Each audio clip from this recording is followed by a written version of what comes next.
Chapter 10: Power of the Mastermind, the Driving Force. The ninth step toward riches. Power is essential for success in the accumulation of money. Plans are inert and useless without sufficient power to translate them into action. This chapter will describe the method by which an individual may attain and apply power. Power may be defined as organized and intelligently directed knowledge. Power, as the term is here used, refers to organized effort sufficient to enable an individual to transmute desire into its monetary equivalent. Organized effort is produced through the coordination of effort of two or more people who work toward a definite end in a spirit of harmony. Power is required for the accumulation of money. Power is necessary for the retention of money after it has been accumulated. Let us ascertain how power may be acquired. If power is organized knowledge, let us examine the source of knowledge. A. Infinite intelligence.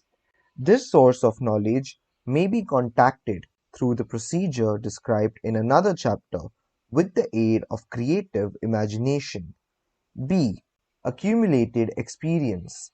The accumulated experience of man, or that portion of it which has been organized and recorded, may be found in any well-equipped public library. An important part of this accumulated experience is taught in public schools and colleges where it has been classified and organized. C. Experiment and research.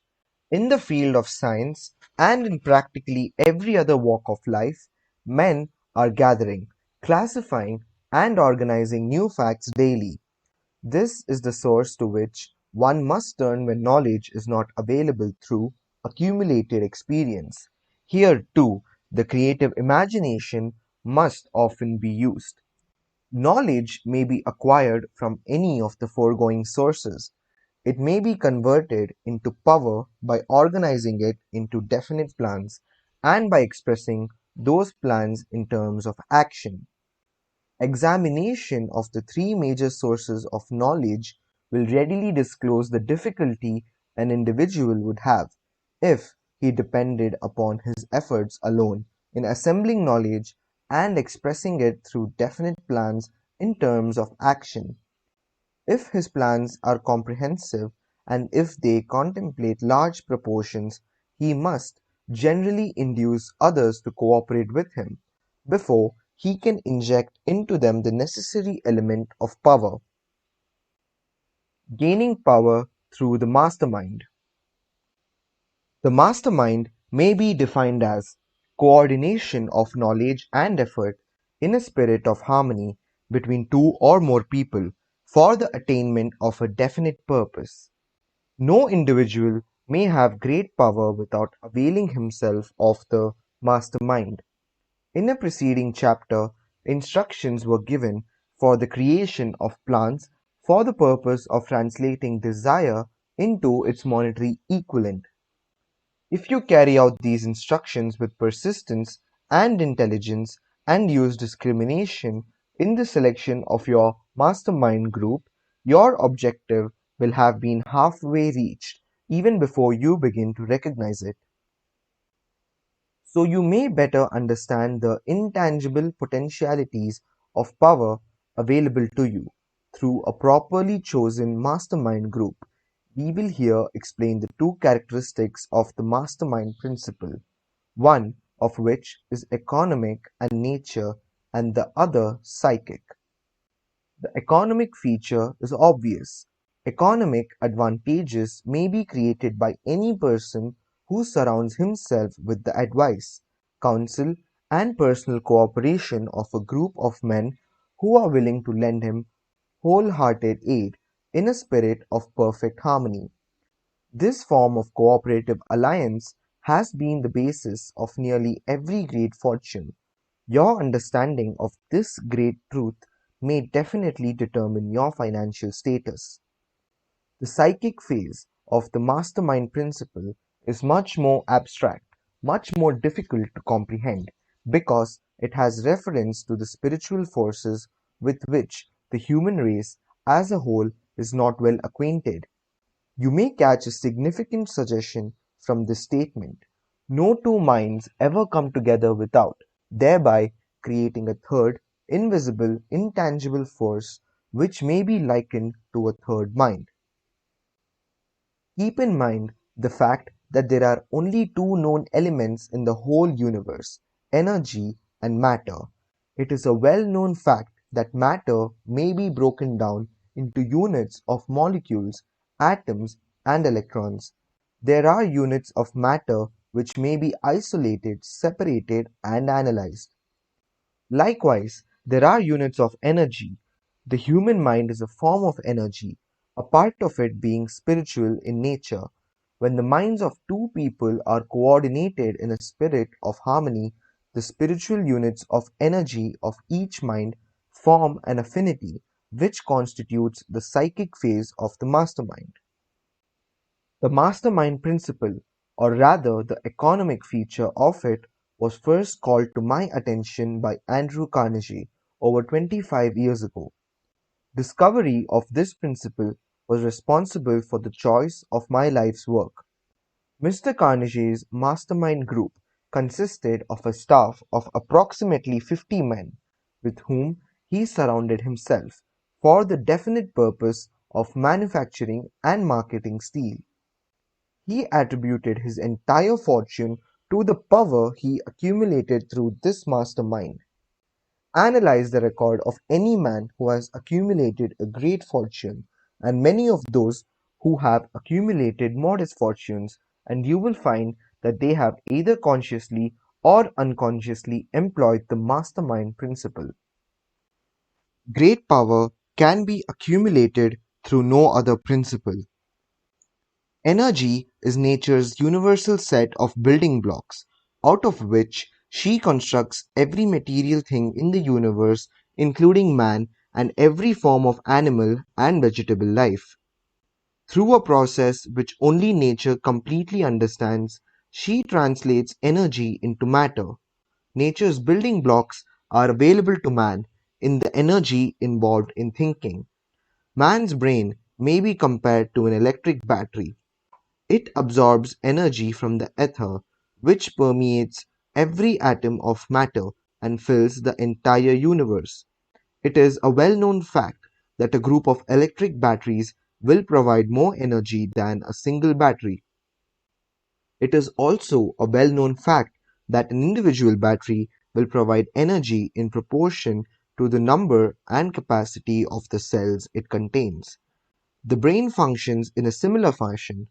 This accounts for the fact that some brains are more efficient than others, and leads to this significant statement: a group of brains coordinated or connected in a spirit of harmony will provide more thought energy than a single brain, just as a group of electric batteries will provide more energy than a single battery.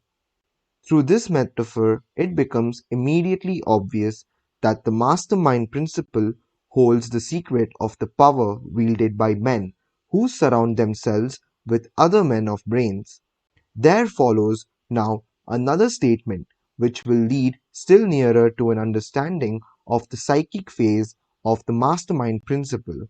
When a group of individual brains are coordinated and function in harmony, the increased energy created through that alliance becomes available to every individual brain in the group. It is a well known fact that Henry Ford began his business career under the handicap of poverty, illiteracy, and ignorance. It is an equally well known fact that, within the inconceivably short period of 10 years, Mr. Ford mastered these three handicaps, and that within 25 years he made himself one of the richest men in America. Connect with this fact the additional knowledge that Mr. Ford's most rapid strides became noticeable from the time he became a personal friend of Thomas A. Edison, and you will begin to understand what the influence of one mind upon another can accomplish. Go a step farther and consider the fact that Mr. Ford's most outstanding achievements began from the time that he formed the acquaintances of Harvey Firestone, John Burroughs, and Luther Burbank, each a man of great brain capacity, and you will have further evidence that power may be produced through friendly alliance of minds. There is little, if any doubt, that Henry Ford is one of the best informed men in the business and industrial world. The question of his wealth needs no discussion. Analyze Mr. Ford's intimate personal friends, some of whom have already been mentioned, and you will be prepared to understand the following statement. Men take on the nature and the habits and the power of thought of those with whom they associate in a spirit of sympathy and harmony. Henry Ford whipped poverty, illiteracy, and ignorance by allying himself with great minds, whose vibrations of thought he absorbed into his own mind. Through his association with Edison, Burbank, Burroughs, and Firestone, Mr. Ford added to his own brain power the sum and substance of the intelligence, experience, knowledge, and spiritual forces of these four men. Moreover, he appropriated and made use of the mastermind principle through the methods of procedure described in this book. This principle is available to you. We have already mentioned Mahatma Gandhi. Perhaps the majority of those who have heard of Gandhi look upon him as merely an eccentric little man who goes around without formal wearing apparel and makes trouble for the British government. In reality, Gandhi is not eccentric, but he is the most powerful man now living. Estimated by the number of his followers and their faith in their leader, moreover, he is probably the most powerful man who has ever lived. His power is passive, but it is real. Let us study the method by which he attained his stupendous power. It may be explained in a few words. He came by power through inducing over 200 million people to coordinate with mind and body in a spirit of harmony for a definite purpose. In brief, Gandhi has accomplished a miracle, for it is a miracle when 200 million people can be induced, not forced, to cooperate in a spirit of harmony for a limitless time. If you doubt that this is a miracle, try to induce any two people to cooperate in a spirit of harmony for any length of time. Every man who manages a business knows what a difficulty matter it is to get employees to work together in a spirit even remotely resembling harmony. The list of the chief sources from which power may be attained is, as you have seen, headed by infinite intelligence. When two or more people coordinate in a spirit of harmony and work toward a definite objective, they place themselves in position through that alliance to absorb power directly from the great universal storehouse of infinite intelligence. This is the greatest of all sources of power. It is the source to which the genius turns. It is the source to which every great leader turns, whether he may be conscious of the fact or not. The other two major sources from which the knowledge necessary for the accumulation of power may be obtained are no more reliable than the five senses of man. The senses are not always reliable. Infinite intelligence does not err. In subsequent chapters, the methods by which infinite intelligence may be most readily contacted will be adequately described. This is not a course on religion. No fundamental principle described in this book should be interpreted as being intended to interfere either directly or indirectly with any man's religious habits. This book has been confined exclusively to instructing the reader how to transmute the definite purpose of desire for money into its monetary equivalent. Read, think, and meditate as you read. Soon the entire subject will unfold and you will see it in perspective. You are now seeing the detail of the individual chapters. Money is as shy and elusive as the old-time maiden. It must be wooed and won by methods not unlike those used by a determined lover in pursuit of the girl of his choice. And, coincidental as it is, the power used in the wooing of money is not greatly different from that used in wooing a maiden. That power, when successfully used in the pursuit of money, must be mixed with faith. It must be mixed with desire. It must be mixed with persistence. It must be applied through a plan, and that plan must be set into action. When money comes in quantities known as the big money, it flows to the one who accumulates it. As easily as water flows downhill, there exists a great unseen stream of power which may be compared to a river, except that one side flows in one direction, carrying all who get into that side of the stream, onward and upwards toward wealth, and the other side flows in the opposite direction, carrying all who are unfortunate enough to get into it, and not able to extricate themselves from it, downward to misery and poverty. Every man who has accumulated a great fortune has recognized the existence of this stream of life. It consists of one's thinking process. The positive emotions of thought form the side of the stream which carries one to fortune. The negative emotions form the side which carries one down to poverty. This carries a thought of stupendous importance to the person who is following this book with the object of accumulating a fortune.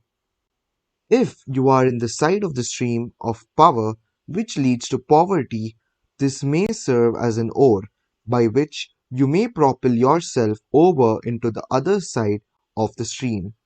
It can serve you only through application and use. Merely reading and passing judgment on it either one way or another will in no way benefit you.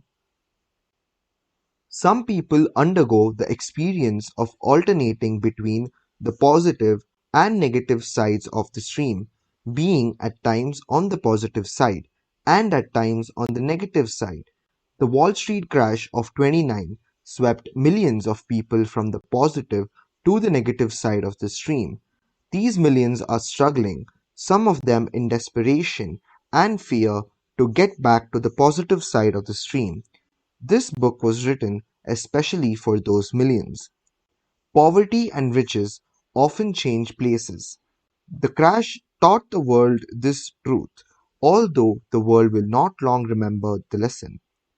Poverty may, and generally does, voluntarily take the place of riches. When riches take the place of poverty, the change is usually brought about through well conceived and carefully executed plans. Poverty needs no plan. It needs no one to aid it, because it is bold and ruthless. Riches are shy and timid. They have to be attracted. Anybody can wish for riches, and most people do, but only a few know that a definite plan plus a burning desire for wealth are the only dependable means of accumulating wealth.